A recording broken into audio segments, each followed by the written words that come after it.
الحمد لله رب العالمين وأفضل الصلاة وأتم التسليم على سيدنا محمد وعلى آله وصحبه أجمعين.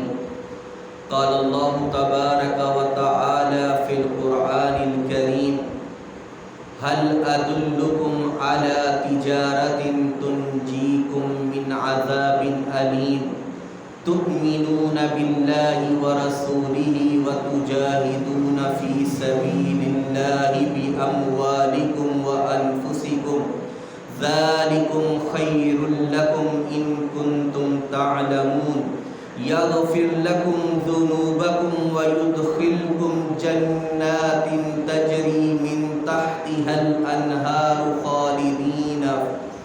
خالدين فيها ومساكن طيبة في جنات عدن ذلك الفوز العظيم. صدق الله العظيم وصدق رسوله النبي الكريم الأمين. وبعد، خدا کا ذکر کرے اور ذکر مصطفیٰ نہ کرے، ہمارے منہ میں ہو ایسی زباں خدا نہ کرے. میں سو جاؤں یا مصطفیٰ کہتے کہتے، کھلے آنکھ صلی علی کہتے کہتے. میرے واجب الاحترام دوستوں، بھائیوں اور بزرگوں، میں نے آپ کے سامنے قرآن مجید فرقان حمید سے سورۃ الصف سے چند آیات تلاوت کی. اللہ پاک سے دعا ہے کہ صحیح ترجمہ تصحیح سمجھنے کی توفیق عطا فرمائے. عزیز دوستو، اللہ پاک نے قرآن مجید فرقان حمید کے اندر ارشاد فرمایا: حل یا ایھا الذین آمنوا، اے ایمان والو، حل ادلکم، کیا میں تم لوگوں کو رہنمائی نہ کروں، علی تجارت، ایک ایسی تجارت کی طرف، تنجیکم، جو تم لوگوں کو بچا لے، من عذاب علیم، اللہ کے عذاب سے. اللہ تعالیٰ نے مسلمانوں کو یہ ارشاد فرمایا کہ اے ایمان والو، کہ میں تم لوگوں کی رہنمائی ایک ایسی تجارت کی طرف نہ کروں جو تم لوگوں کو عذاب جہنم سے بچا لے. تؤمنون باللہ ورسولہ، کہ تم لوگ ایمان لے آؤ اللہ پر اور اس کے رسول پر، یعنی ایمان لے آؤ اللہ تعالیٰ کی ذات پر اور اس کے پیارے رسول حضرت محمد مصطفیٰ صلی اللہ تعالی علیہ وسلم پر. تؤمنون باللہ ورسولہ وتجاہدون فی سبیل اللہ باموالکم وانفسکم، اور اللہ کے راستے میں جہاد کرو.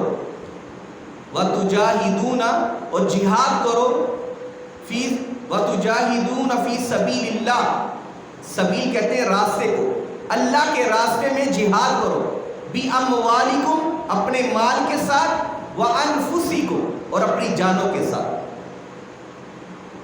ذالکم خیر لکم، یہ تمہارے لیے بہتر ہے، ان کنتم تعلمون، اگر تم لوگ جانتے ہو. اور پھر فرمائے یغفر لکم ذنوبکم، اللہ تعالیٰ تمہارے گناہوں کو بخش دے گا، اللہ تعالیٰ تمہارے گناہوں کو بخش دے گا. یغفر لکم ذنوبکم ویدخلکم جنات، اور اللہ تعالیٰ تم لوگوں کو جنت میں داخل فرمائے گا، تجری من تحتها الانہار، اور جس کے نیچے نہریں بہ رہی ہیں. ایسی جنت جس کے نیچے اللہ تعالیٰ نے دودھ کی نہریں ہیں، شہد کی نہریں ہیں، لبن مصفیٰ، دودھ کی نہریں ہیں اور شہد کی نہریں ہیں اور پاک شراب کی نہریں ہیں. عزیزان محترم، اللہ تعالیٰ نے یہ مسلمانوں سے وعدہ فرمایا کہ اگر وہ اللہ کے راستے میں جہاد کریں گے اپنے مال کے ساتھ اور اپنی جانوں کے ساتھ، تو پھر اللہ تعالیٰ انہیں جنت میں داخل فرما دے گا. پھر اللہ تعالیٰ انہیں جنت میں داخل فرمائے گا. تو اللہ تعالیٰ جب ان کو جنت میں داخل فرمائے گا، اور اس کے پھر کیا ہوا، وَمَسَاكِنَ طَيِّبَةً فِي جَنَّاتِ عَدْنٍ، اور جنت میں ان کا ٹھکانہ بنائے گا. مساکن مسکن کی جمع ہے، مسکن کہتے ہیں ٹھکانے کو، گھر کو. اللہ تعالیٰ جنت میں ان کے لیے محل تعمیر کروائے گا. وَمَسَاكِنَ طَيِّبَةً فِي جَنَّاتِ عَدْنٍ ذَلِكَ الْفَوْزُ الْعَظِيمُ، اور یہ بہت بڑی کامیابی ہے. عزیزان محترم، اللہ تعالیٰ نے سب سے پہلے ہم سے جس چیز کا مطالبہ کیا وہ ہے اللہ پر ایمان رکھنا اور اس کے رسول پر ایمان رکھنا. محمد کی محبت دین حق کی شرط اول ہے. محمد کی محبت دین حق کی شرط اول ہے. اس میں ہو اگر خامی تو ایمان نامکمل ہے. عزیزان محترم اور علامہ اقبال کی عظمت ہے کہ محمد سے وفا تو نے تو ہم تیرے ہیں. کہ محمد سے وفا تو نے تو ہم تیرے ہیں. یہ جہاں چیز ہے کیا لوح قلم تیرے ہیں. عزیزان محترم جب اللہ تعالیٰ پر ہم ایمان رکھیں گے اور اس کے رسول پر ایمان رکھیں گے, اس کے رسول پر جب ایمان رکھیں گے تو پھر اللہ تعالیٰ ہم کو یہ کامیابیاں عطا فرمائے گا. اللہ تعالیٰ جب ہمیں یہ کامیابیاں عطا فرمائے گا. عزیزان محترم جہاد جو ہے وہ سب سے اہم ترین چیز ہے جس کے بارے میں نبی کریم صلی اللہ علیہ وسلم نے اپنے صحابہ کو ارشاد فرمایا کہ نبی کریم علیہ الصلوۃ والسلام سے جب ایک صحابی نے آ کر پوچھا کہ اللہ کے رسول سب سے زیادہ ہمارا کس چیز پر حق ہے, کہ نبی کریم علیہ الصلوۃ والسلام میں اللہ اور اس کے رسول پر ایمان لاتا. تو انہوں نے پوچھا اس کے بعد آپ نے فرمایا اللہ کے راستے میں جہاد کرنا. سب سے افضل اللہ اور اس کے رسول پر ایمان لانا اور پھر اس کے بعد جہاد کا درجہ ہے. اور ایک روایت کے اندر ہے کہ آپ نے فرمایا کہ اللہ تعالیٰ اور اس کے رسول پر ایمان لانے کے بعد یہ ہے کہ انسان نماز کی پابندی کرے. تو انہوں نے پوچھا کہ اللہ کے رسول پھر نماز کے بعد کیا؟ آپ نے فرمایا کہ اسے چاہیے کہ وہ اللہ کے گھر کا حج کرے. انہوں نے کہا کہ پھر اس کے بعد کہا کہ وہ اللہ کے راستے میں جہاد کرے. اور ایک روایت میں کہ سب سے پہلے افضل ترین عمل جو ہے وہ نماز ہے, اور اس کے بعد فرمایا والدین کی فرما برداری کرنا, اور تیسرے نمبر پر فرمایا کہ اللہ کے راستے میں جہاد کرنا. اور ایک حدیث مبارکہ کے اندر آتا ہے کہ نبی کریم صلی اللہ علیہ وسلم نے فرمایا کہ جو اللہ کے راستے میں جس کے پاؤں غبار آلود ہوئے اس کو جہنم کی آگ نہیں چھوئے گی. جو اللہ کے راستے میں نکلا وَقَاتِلُوا الَّذِينَ يُقَاتِلُونَكُمْ, اور ان کے ساتھ قتال کرو جو تم لوگوں کے ساتھ لڑتے ہیں.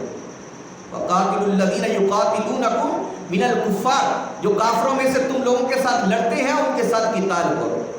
اور پھر ایک جگہ پر اللہ پاک نے ارشاد فرمایا وَجَاهِدُوا فِي اللَّهِ حَقَّ جِهَادِ, وَجَاهِدُوا فِي اللَّهِ حَقَّ جِهَادِ, اور اللہ کے راستے میں جہاد کرو, اللہ کے راستے میں کوشش کرو.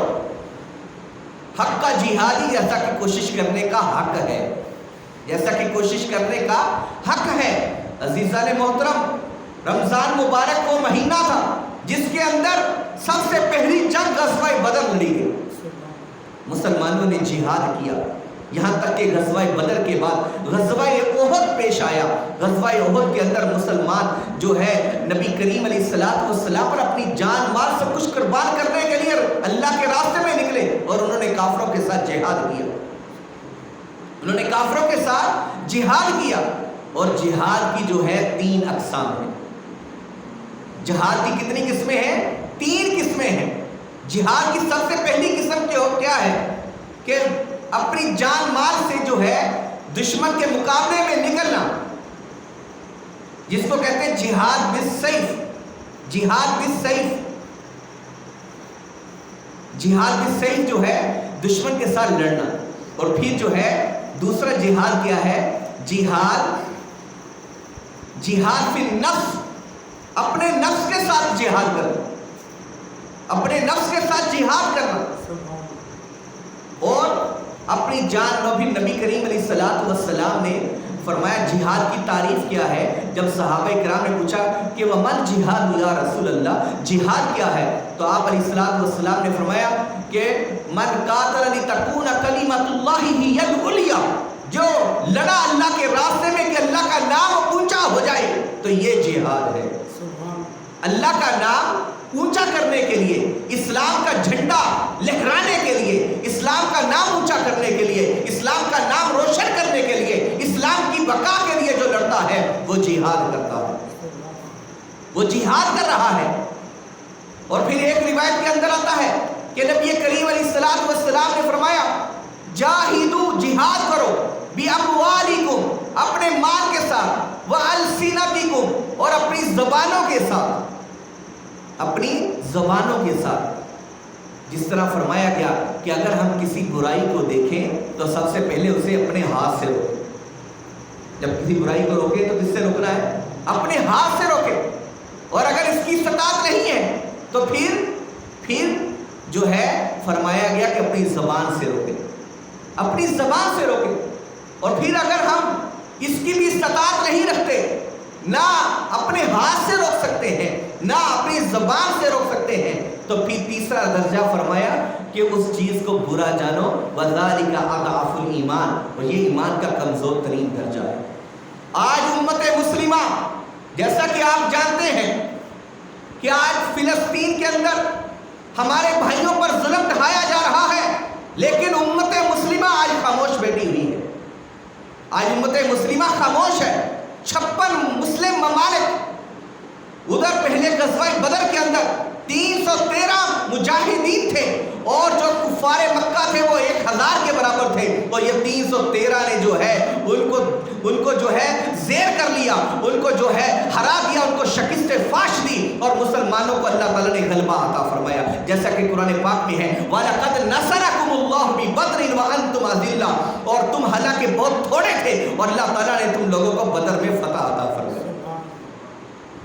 آج ہمارے مسلمان بھائیوں پر حالانکہ اسلام کی تعلیمات یہ ہیں کہ جب مسلمان جہاد کے لیے نکلتے تو ان کو یہ تاکید رسول اللہ علیہ الصلوۃ والسلام فرماتے کہ اگر کوئی بچہ ہو تو اس پر ظلم نہیں ڈھانا، اگر کوئی عورت ہو اس کو پر بھی ظلم نہیں کرنا، اس کو قتل و غارت کا نشانہ نہیں بنانا، اگر کوئی بوڑھا ہو تو اس کو بھی قتل و غارت کا نشانہ نہیں بنانا، مگر یہ کہ وہ سب تمہارے مقابلے میں نکل پڑے، صفے کی تار کے اندر سامنے آ جائے تو پھر مارنے کا حکم ہے. لیکن اگر اس کے علاوہ مسلمان جہاد کرتے کرتے پھر ان کی وادیوں میں اگر داخل ہو جائے تو مسلمانوں کو یہ حکم نہیں دیا گیا کہ ان کے بچوں پر بھی ظلم کیا جائے، ان کی عورتوں پر بھی ظلم کیا جائے، ان کے بوڑھوں پر بھی ظلم کیا جائے. لیکن عزیزان محترم آج یہ حالت ہے کہ ہمارے فلسطین کے اندر، فلسطین مسلمانوں کا جو بیت المقدس مسلمانوں کا قبلہ اول وہاں پر موجود ہے، لیکن آج وہاں پر کیا ہو رہا ہے؟ بچوں کو شہید کیا جا رہا ہے، عورتوں کی عزتوں کو پامال کیا جا رہا ہے،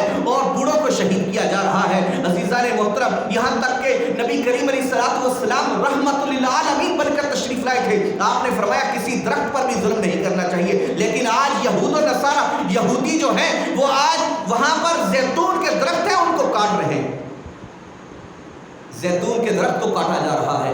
لیکن عزیزان محترم آج وہ وقت آنے والا ہے کہ جب مسلمانوں اور کفار کے درمیان ایک جنگ ہوگی، اور اس جنگ جو ہے ایٹم بم کے ساتھ نہیں لڑی جائے گی، لیکن وہ کس کے ساتھ لڑی جائے گی؟ وہ تلوار کے ساتھ لڑی جائے گی. اور اس دن وہ شجرۃ الزیتون، زیتون کا درخت جو ہے وہ بولے گا اور وہ کہے گا یا عبداللہ یا عبد المسلم، اے مسلمان بندے، اے مسلمان کے بیٹے، وراء یہودی، میرے پیچھے یہودی چھپا ہوا ہے، تعال فقتل، آؤ آ کر اس کو قتل کر دو.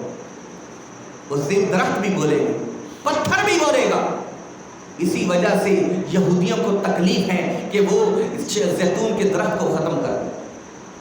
عزیزان محترم بیت المقدس مسلمانوں کا قبلہ اول ہے، جس کی طرح مسلمان عبادت کیا کرتے تھے، مسلمان عبادت کرتے تھے، اور پھر اس کے بعد اللہ تعالیٰ نے بیت الحرم، حرم شریف کو جو ہے ہمارے لیے قبلہ چنا. سب سے دنیا میں سب سے پہلا گھر جو ہے وہ خانہ کعبہ ہے، اور اس کے 40 دن بعد بیت المقدس کی جو ہے بنیاد رکھی. عزیزان محترم